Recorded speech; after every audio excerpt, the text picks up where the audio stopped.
Hey everyone, welcome back. Today I'm going to tell you a story that started like a nightmare but ended with justice. It's about someone who used me, cheated on me, and thought I was stupid. But she didn't know one thing. I knew things too. Things she thought I'd forgotten, things she never expected me to use. This isn't just a cheating story, this is about how someone's entire life disappeared in 72 hours. And I don't regret a single second of it.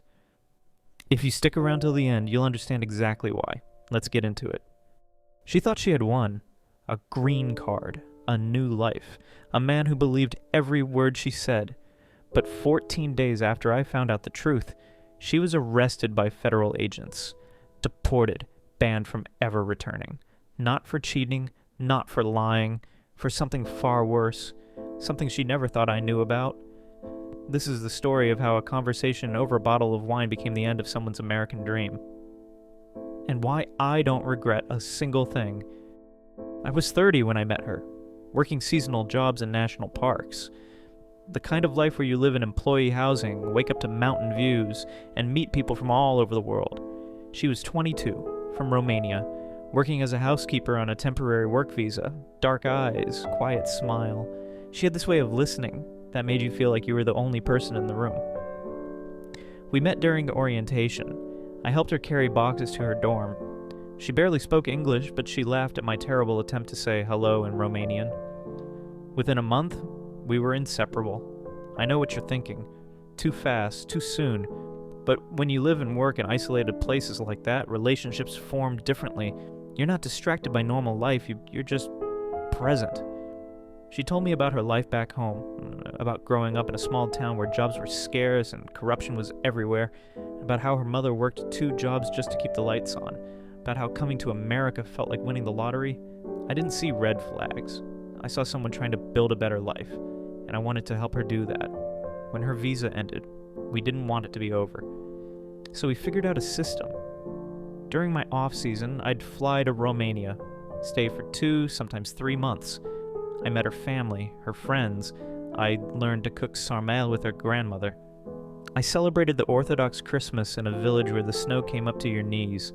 Then during her off-season, she'd come to the States. We'd explore national parks together, camp under stars, talk about the future. For 2 years, we made it work. People told me long distance never lasts, but we weren't like other couples. We had a plan. We had trust. Or so I thought. Eventually, the conversation came up with her family. Her mother pulled me aside one evening after dinner, spoke through her daughter's translation. I want my daughter to have a good life. Here, there is no future for her. But in America, with you, she could be happy. I saw tears in her mother's eyes. I felt the weight of what she was asking, and I thought, this is it. This is what love is supposed to feel like. Sacrifice, partnership, building something real. So I started the sponsorship process. I proposed to her on a hillside overlooking a valley in Transylvania, the kind of place that doesn't feel real, the kind of moment you replay in your mind forever. She said yes. She cried. I thought my life was finally coming together. 3 months later, she arrived in the States as my fiancé. We got married at a courthouse. Simple, quiet, just us and 2 witnesses. Her green card interview went smoothly. No issues, no red flags.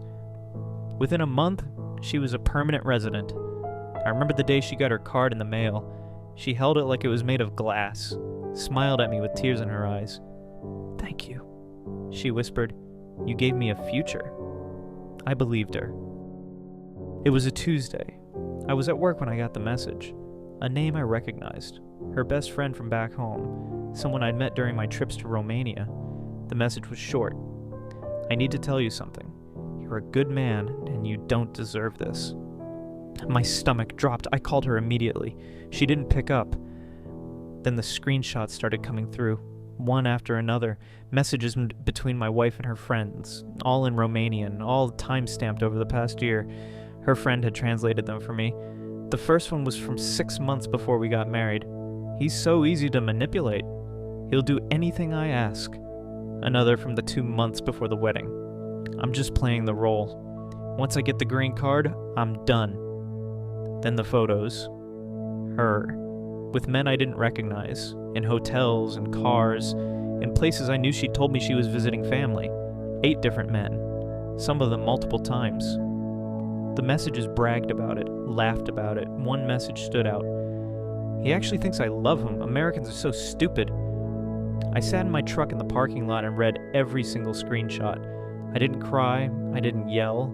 I just felt empty, like someone had reached inside my chest and pulled everything out. When I got home that night, she was cooking dinner, smiling, humming to herself. I looked at her and realized I didn't know this person at all. I didn't confront her, not yet. I needed to think.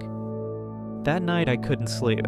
I lay in bed next to her, staring at the ceiling, replaying every moment of our relationship, looking for the signs I had missed. And then I remembered something. A conversation I'd had with her brother. It was during one of my trips to Romania. We'd been drinking, late into the night. Just the 2 of us on the porch of her family's house. He was older, mid-30s, rough around the edges, the kind of guy who'd seen things. We were a few drinks in when he started talking. About his time in prison, he said it casually, like it was something everyone did. You know, I spent 3 years locked up, he said. Weapons smuggling, guns, explosives, moving them across the Turkish border. I thought he was exaggerating, playing tough. But he kept going. My sister helped me a few times. She was the lookout. Good at it too. Never got caught. I laughed it off at the time. Thought it was drunk talk, bravado. But now, lying there in the dark, I realized something. He wasn't joking. And if that was true, if she really had been involved in something like that, then she hadn't just lied to me about loving me, she'd lied to U.S. immigration.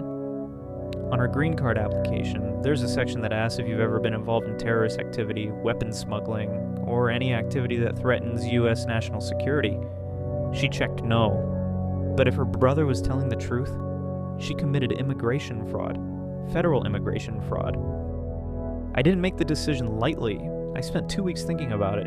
Part of me wanted to just divorce her and move on, but every time I looked at her, I thought about the screenshots, the laughter, the bragging, the way she called me stupid, and I thought about all the people who tried to come to this country the right way, people who wait years, who follow every rule, who get denied for the smallest mistakes.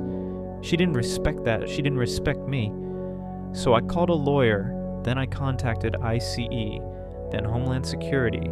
I didn't exaggerate. I didn't lie. I simply told them what her brother had told me. I provided the timeline, the details, the context. I told them to investigate. Within 48 hours, agents showed up at our door. She was at home. I was at work. They questioned her for 3 hours. They contacted Romanian authorities. Her brother's criminal record was confirmed, prison time for weapons trafficking, and there was evidence, witness statements from their old case files, that she had been present during at least 2 of the smuggling operations. She'd never been formally charged, but she'd been investigated, and she'd lied about it on her green card application. That was enough. I came home to an empty house. No note, no belongings, just silence. I found out later what happened. She'd been arrested, detained, processed. Her green card was revoked immediately. She was deported within 72 hours. But that wasn't the end. Because of the nature of the investigation, the terrorism-related connections, the weapons smuggling, she was placed on a federal watch list. Not just a visa ban, a permanent no-entry list. The kind of list that gets flagged at every border, every airport, every consulate. She will never step foot in the United States again. Not for a vacation, not for work, not even for a connecting flight. She's done. Her friends back home reached out to me, angry, confused. They called me cruel, vindictive.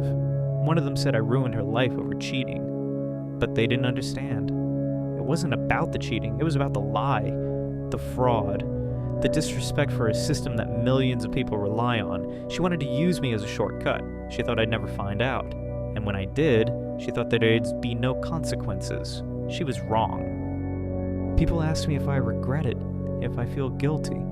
The truth? No, not even a little. She made choices. I made choices. She chose to lie, to cheat, to manipulate someone who trusted her. I chose to let the truth surface. Would she have been caught without me? Maybe. Maybe not. but I wasn't going to let her get away with using me as a stepping stone while laughing behind my back. I don't celebrate what happened to her. I'm not proud that someone's life fell apart, but I'm also not going to apologize for refusing to be a victim. She wanted the American dream, but she forgot that the dream only works if you play by the rules. And when you don't, when you lie, cheat, and manipulate your way in, eventually it all catches up to you. I moved on. I'm in a new relationship now, with someone who values honesty, who sees me as more than just a tool. As for her, I heard she's back in Romania, working, living. But every time she sees someone board a plane to the US, I imagine she remembers. Remembers the green card she held in her hands. Remembers the life she thought she had secured. And remembers that it all came crashing down because of one conversation, one truth, one choice. Because in the end, the truth always has a way of surfacing, and consequences, they never forget.